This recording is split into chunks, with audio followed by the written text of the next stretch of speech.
ദിവസങ്ങൾ പിന്നിടുകയാണ്. ഓരോ ദിവസവും പലതരത്തിലുള്ള വാർത്തകൾ.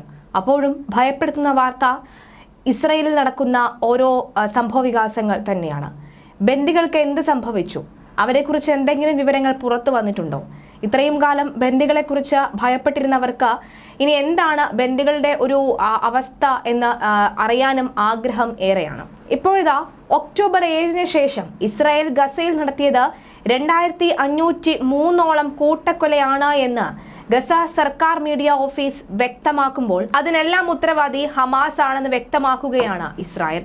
ഇതുവരെ കൊല്ലപ്പെടുകയോ കാണാതാവുകയോ ചെയ്ത ഫലസ്തീനികളുടെ എണ്ണം 35,775 ആയതായും സർക്കാർ അറിയിച്ചിരിക്കുകയാണ്. കഴിഞ്ഞ 24 മണിക്കൂറിനിടെ 83 പേരാണ് കൊല്ലപ്പെടുകയും 125 പേർക്ക് പരിക്കേൽക്കുകയും ചെയ്തിട്ടുണ്ട്. 9 കൂട്ടക്കൊലകളാണ് ഇസ്രായേൽ സൈന്യം ഒരൊറ്റ ദിവസം നടത്തിയത്. നിരവധി പേർ അവശിഷ്ടങ്ങൾക്കിടയിൽ കുടുങ്ങിക്കിടക്കുന്നുണ്ട് എന്നതും വ്യക്തം. ഇതിൽ അധിക പേരും മരിച്ചതായി കണക്കാക്കുന്നതായും അധികൃതർ അറിയിച്ചിട്ടുണ്ട്. കുടുങ്ങിക്കിടക്കുന്നവരുടെ അടുത്തേക്ക് ആംബുലൻസുകളും മറ്റും സഹായങ്ങളും എത്തുന്നത് ഇസ്രായേൽ അധിനിവേശ സേന ബോധപൂർവം തടയുന്നുണ്ട് എന്ന കുറ്റപ്പെടുത്തലും ഉയരുന്നുണ്ട് മറുവശത്ത്. അതേസമയം ഗസയിൽ വെടിനിർത്തൽ ചർച്ചകൾ വഴിമുട്ടുന്ന അവസ്ഥ തന്നെയാണ് ഇപ്പോഴുമുള്ളത്. കരാറ് നിലവിൽ വന്നാലും റഫയ്ക്ക് നേരെയുള്ള ആക്രമണത്തിൽ നിന്ന് പിന്മാറില്ല എന്ന ഇസ്രായേൽ പ്രസിഡന്റ് ബെഞ്ചമിൻ നെതന്യാഹു ആവർത്തിച്ച് പറയുന്നുമുണ്ട്.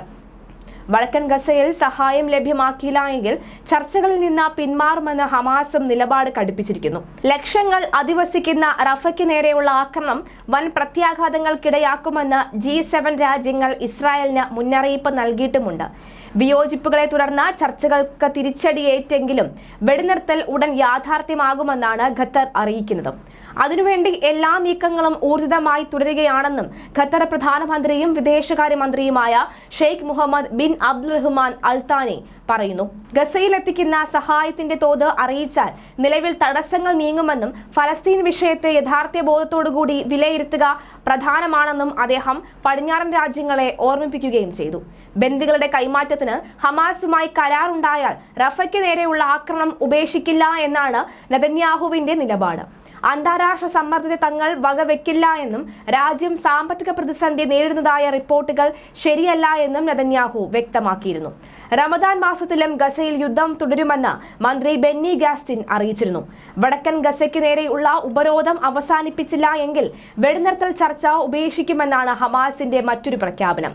വെടിനിർത്തൽ കരാർ വൈകുന്നതിൽ പ്രതിഷേധിച്ച് ആയിരങ്ങൾ ടെൽ-അവീവിൽ പ്രകടനം നടത്തുകയുമുണ്ട്. യുദ്ധകാര്യ മന്ത്രിസഭാ യോഗത്തിൽ സ്വന്തം രാഷ്ട്രീയ താൽപര്യം മാത്രമാണ് നെതന്യാഹുവിന് പ്രാധാന്യമെന്നും പ്രകടനക്കാർ കുറ്റപ്പെടുത്തുന്നുമുണ്ട്. തൊഴിലാളി സംഘടനകളെ അണിനിരത്തി ബന്ദിമോചനത്തിനായി അനിശ്ചിതകാല പണിമുടക്ക് സമരം പ്രഖ്യാപിക്കുമെന്നും ബന്ദികളുടെ ബന്ധുക്കൾ മുന്നറിയിപ്പ് നൽകിയിട്ടുമുണ്ട്. മലയാളി വാർത്താ plus, like, share and subscribe.